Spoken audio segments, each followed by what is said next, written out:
మనం అప్రమత్తంగా లేకుండా పిల్లల్ని నిందిస్తే ఎలా?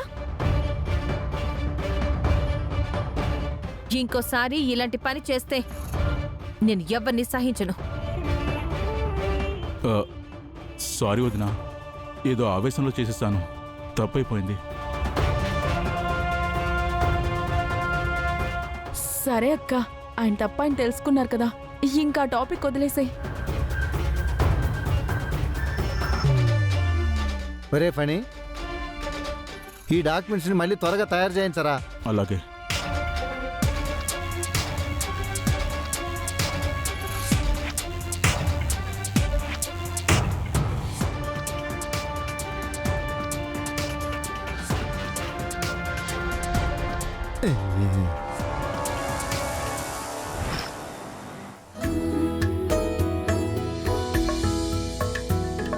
హే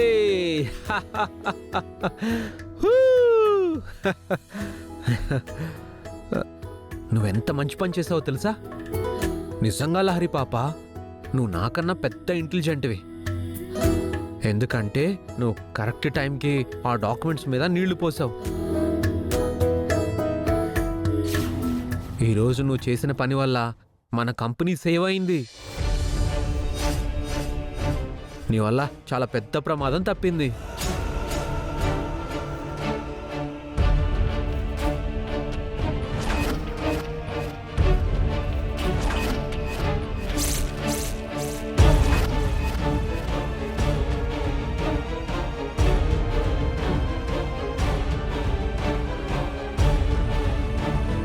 ఏంట్రా కృష్ణ, నువ్వేదో ఆ ఇంటికి వారసుడిలాగా మా కంపెనీ మా వాళ్ళు అని భలే కలిపేసుకుంటున్నావుగా. నీకు నేను చెప్పే మాటలు అర్థం కావులే. అవును, నీ మాటలు అర్థం కావు, నువ్వు అర్థం కావు. కానీ నా వెనకాల పడుతూ నన్ను ఇబ్బంది పెడుతూ నా వెనకే తిరుగుతావు. ఓ పని చేయి సత్య, మన ఊరికి వెళ్ళిపోదాం పద. మేము నీతో పాటు అక్కడికి వచ్చేస్తాం. ఇక్కడ మనం ఉండకూడదు, మనం ఉండలేం కూడా. వెళ్ళిపోదాం. కృష్ణ, ఫస్ట్ నువ్వెళ్ళు. నా పని అయిపోగానే నేను కూడా వచ్చేస్తాను. లేదు, నేను వెళ్తే నీతో పాటే వెళ్తాను, లేకపోతే నీతో పాటు ఇక్కడే ఉంటాను. నువ్వు ఎక్కడుంటే నేను అక్కడే ఉంటా. అవునులే, విక్రమార్కుడికి బేతాళుడు ఎలాగో నువ్వు నాకు అలాగే నన్ను పట్టుకుని వదలట్లేదు. చూడు కృష్ణ, ఇవాళ నువ్వే చూసావు కదా, లహరి పాపని ఆ ఫణి కొట్టడానికి చెయ్యెత్తాడు. సమయానికి నేను ఆపాను కాబట్టి సరిపోయింది. ఆ ఫణిగాడు చాలా బ్యాడ్ బాయ్. ఎన్నిసార్లు చెప్పినా నీకు అర్థం కావట్లేదు. నువ్వు వాడి మాట వినకు, వాడికి సపోర్ట్ చేయకు. మళ్ళీ మొదలు పెట్టావా పురాణం? రే కృష్ణ, నా మాట విను. చక్కగా ఇక్కడి నుంచి ఊరెళ్ళు. నీకక్కడే ఇల్లు కూడా ఉంది.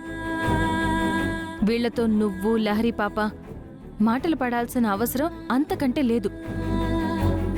నువ్వు వెళ్ళిపోరా. నేను వెళ్ళను. నాతో పాటు నువ్వు వస్తానంటే చెప్పు, నీతో పాటు నేను ఊరికొస్తా. కృష్ణ, నువ్వెలాంటి వాడివంటే చెప్పు కంటుకున్న బబుల్ గమ్ లాంటి వాడివిరా. నిన్ను వదిలించుకోలేం, నువ్వు నన్ను వదలవు. మీ బాబు కూతుళ్ళు మొండి కట్టాలి. మీకు చెప్పి చెప్పి నేను అలసిపోయాను. ఇంక నా వల్ల కాదు, ఏమైనా చేసుకోండి.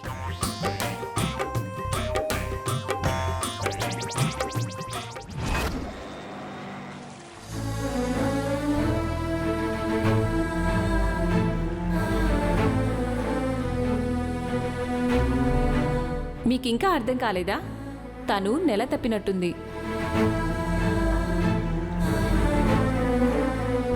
ఈ అమ్మాయి కడుపుతో లేదు.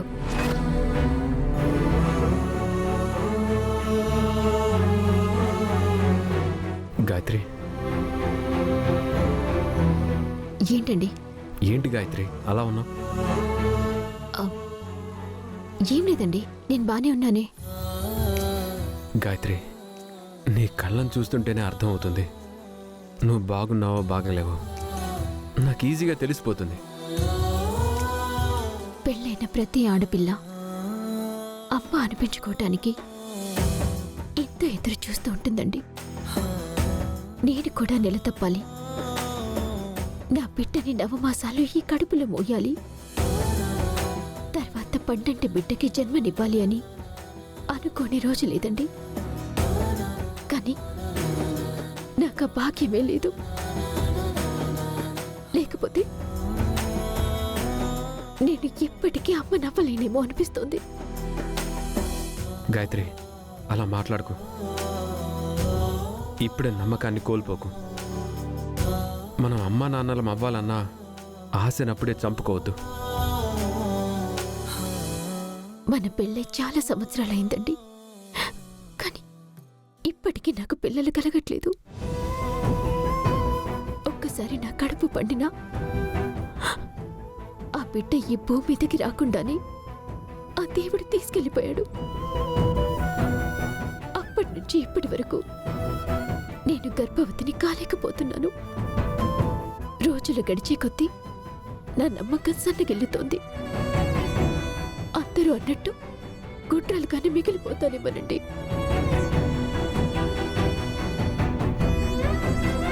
బాధపడకు గాయత్రి. ఎవరో ఏదో అంటే నువ్వెందుకు ఏడుస్తున్నావు? నా గాయత్రి అయితే ఇలా ఏడవదు. ఎదురు తిరుగుతుంది. తనని మాటలు అన్న వాళ్ళని ఎదిరిస్తుంది. అంతేకాని ఇలా చిన్నపిల్లలా ఏడవదు. నన్ను నాన్న మాటలన్న వాళ్ళని తిరిగి అనాలని నాకు ఉందండి. కానీ వాళ్ళన్న మాటల్లో కూడా నిజం ఉందని నేను మాట్లాడలేక ఆగిపోతున్నాను. నిజమా? ఏం నిజం గాయత్రి? కొంతమందికి పిల్లలు కొంచెం లేటుగా పుడతారు, కొంతమందికి వెంటనే పుడతారు. అలాగే మనకు కూడా లేటుగా పుడతారేమో. ఏమోనండి, మా అక్క పరిస్థితి నా పరిస్థితి ఒకేలా ఉంది. తనకి పాప పుట్టినా ఆ పాప తన దగ్గర లేదు. నాకేమో పిల్లలే పుట్టడం లేదు. ఎందుకండి మాకు దేవుడు ఇలాంటి పరీక్ష పెట్టాడు?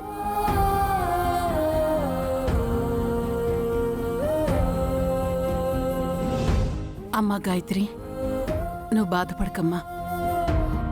నవ్విన నాపచేనే పండుతుందంటారు. అలాగే నిన్ను మాటలన్న వాళ్ళందరికీ నోళ్లు పడిపోయేలాగా నువ్వు త్వరలోనే తల్లివవుతావమ్మా. అనంత్, గాయత్రికి పిల్లలు పుట్టాలంటే మీ ప్రయత్నంతో పాటు ఆ దేవుడి అనుగ్రహం కూడా ఉండాలి. ఎదురు గుడికి వెళ్ళి రండి. అలాగే అమ్మా, వీలు చూసుకొని వెళ్తాను. గాయత్రి, నువ్వు మాత్రం వీలు కుదిరినప్పుడల్లా గుడికి వెళ్ళి అర్చనలు అభిషేకాలు చేయించు. ఏవైనా దోషాలుంటే పోవచ్చు. అలాగే అత్తయ్య, మీరు చెప్పినట్టే చేస్తాను. అనంత్, తీసుకెళ్ళు. గాయత్రి,